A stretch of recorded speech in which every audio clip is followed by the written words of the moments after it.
Alright everybody, welcome back to SoFlo TV again. It's your host with the most. If you've never been here before, please go ahead and hit that subscribe button. Hit the bell next to the subscribe button so you are notified every time a new video is uploaded to SoFlo TV. As you know, we've been following this whole Jovenel Moise assassination thing as it develops, and we've been bringing it to you step by step.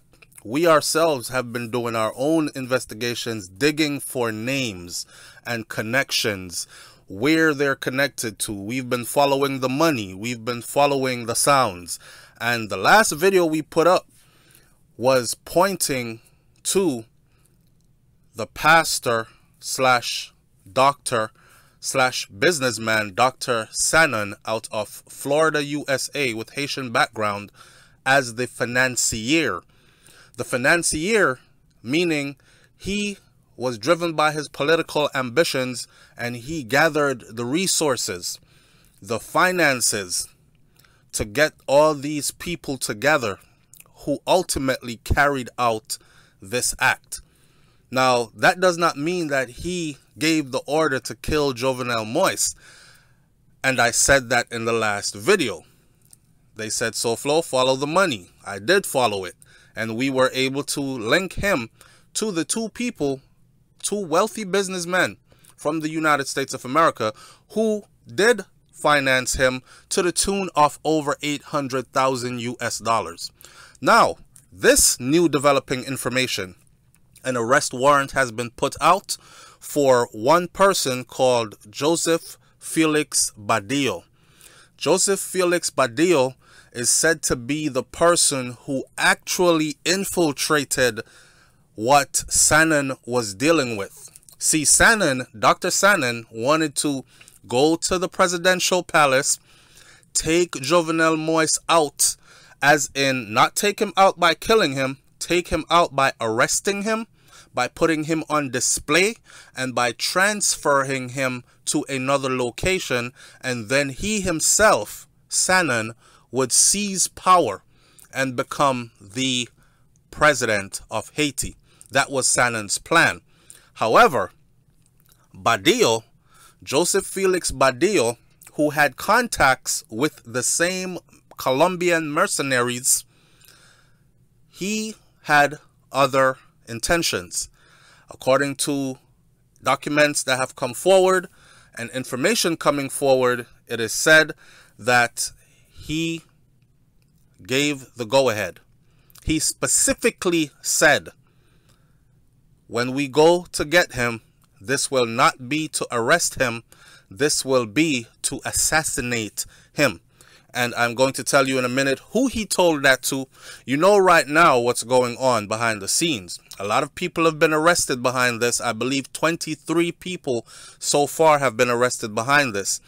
And if you don't know it, the interrogation process after they have been arrested, this is not your Law and Order TV show where some detective in a dress shirt and slacks and dress shoes with a gun on his hip and a badge on his waist is going to ask questions and might punch the desk every now and then when he gets something that he doesn't see as the right answer.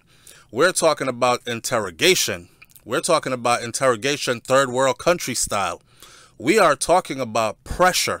And you know what they say about pressure? It makes diamonds, but pressure also bursts pipes. So people are talking, okay?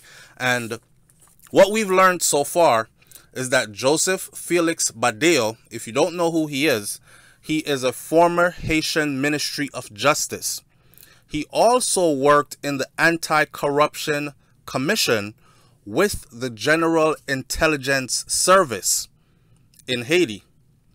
3 days before the act, 3 days before the planned attack on Jovenel Moise's private residence, he took aside Dubernay Capador and German Rivera.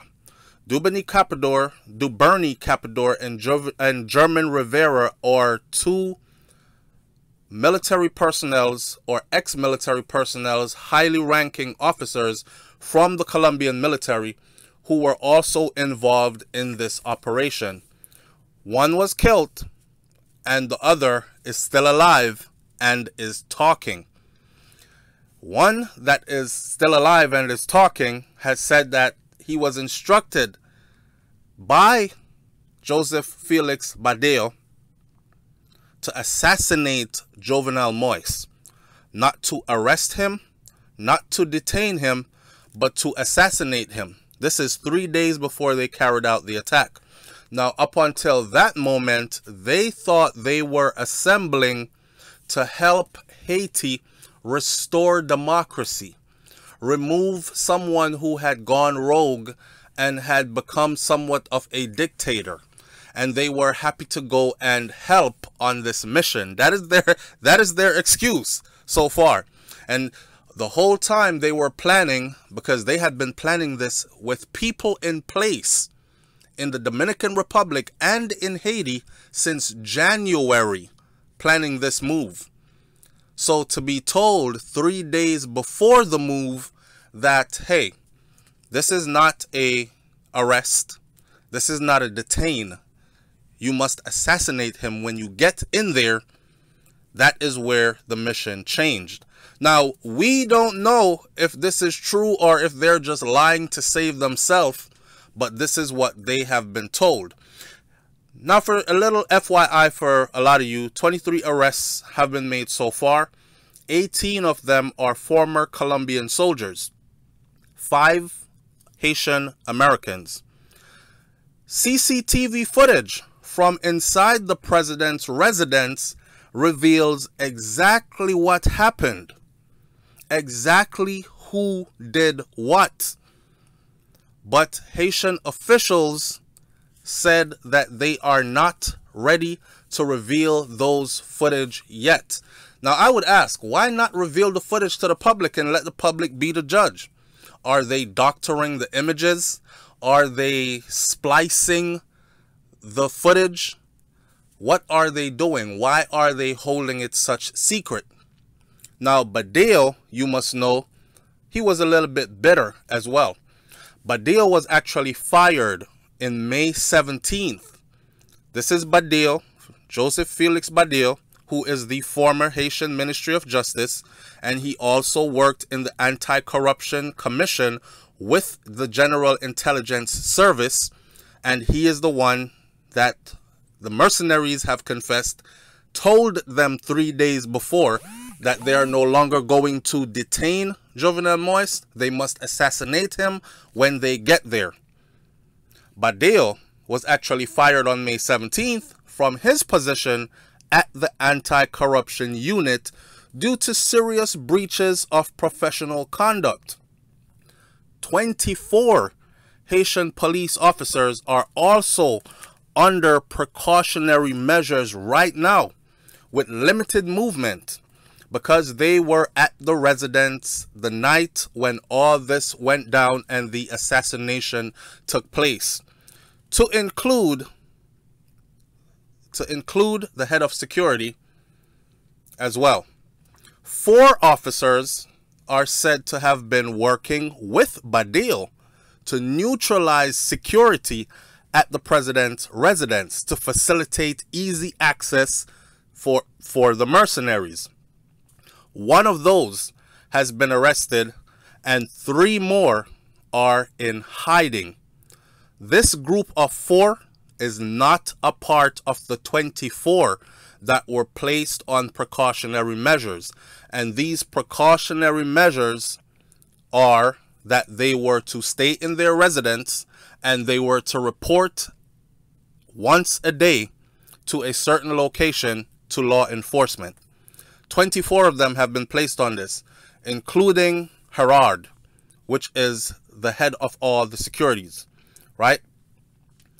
The other 4 they're talking about, they were not a part of the president's security detail either. These 4 were actually doing personal security work for Badil. At the moment, the 3 most wanted, 3 arrest warrants have been issued. Joseph Felix Badil is 1. Rodolphe Jar, aka Dodolph, is another one, and John Joel Joseph are another one. Charges of murder, armed burglary, and attempted murder have been levied against the three.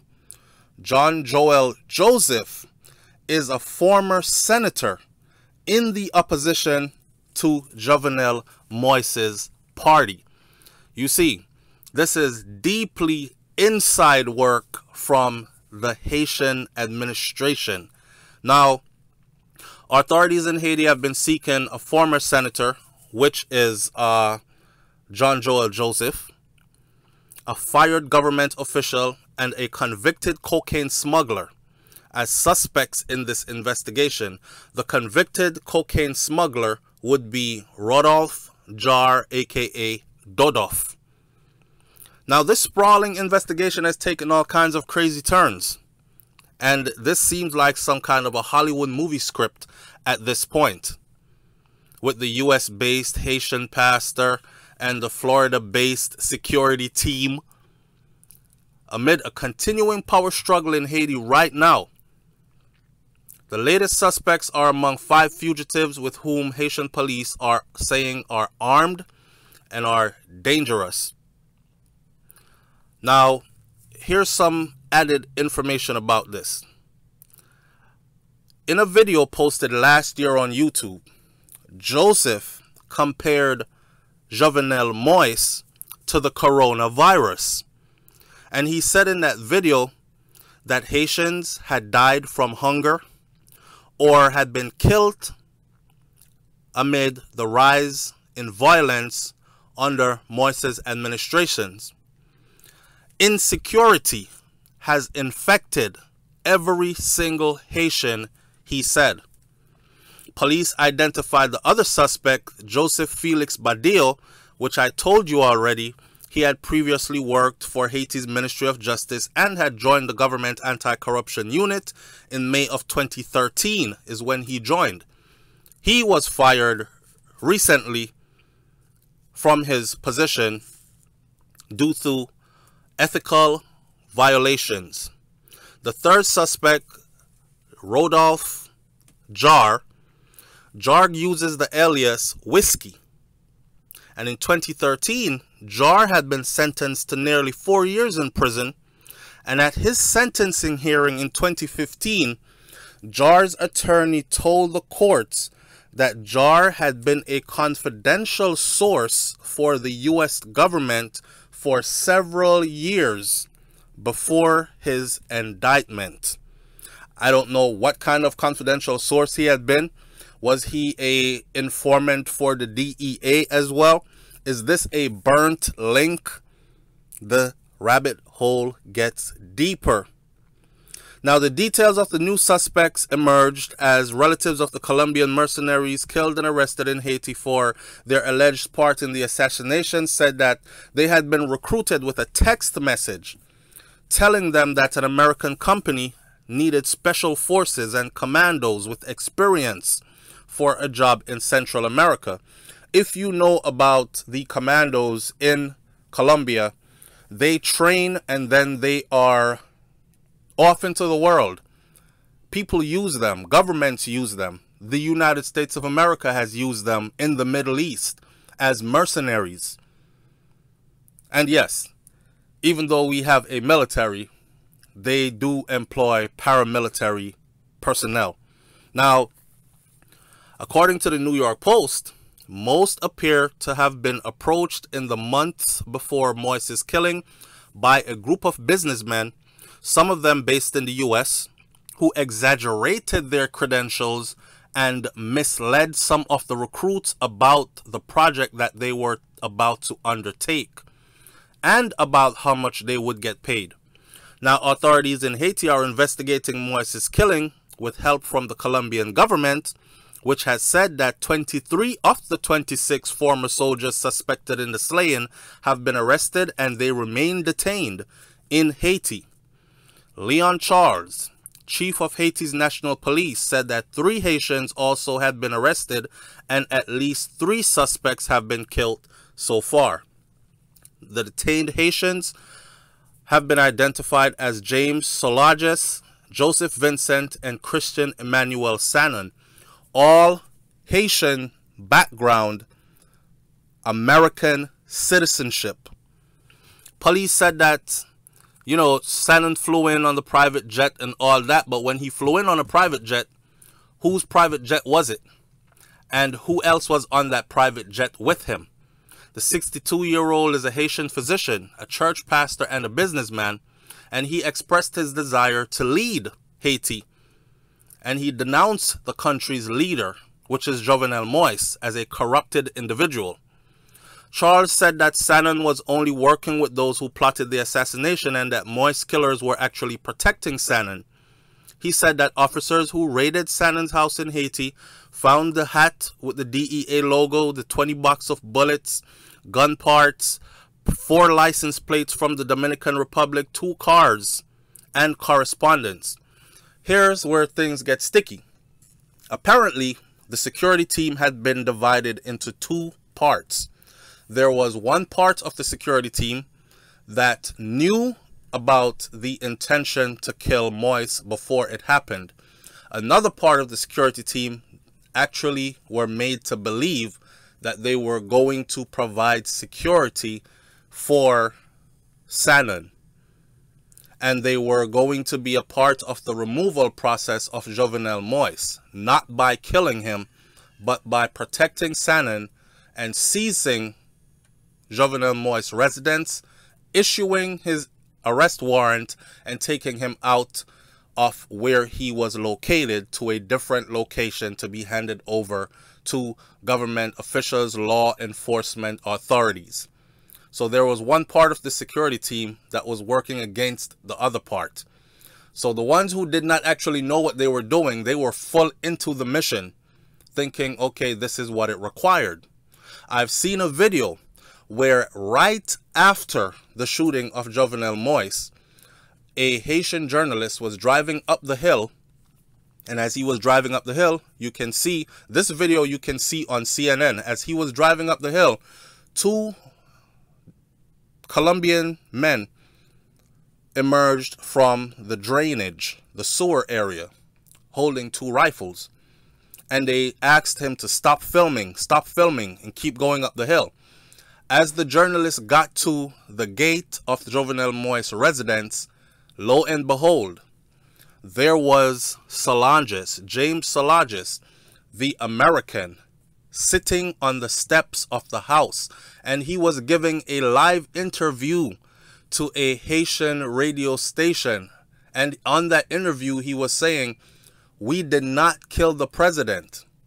They seem to have been very confused as to what had happened, and they did not know if they were to surrender or if they were to fight or run.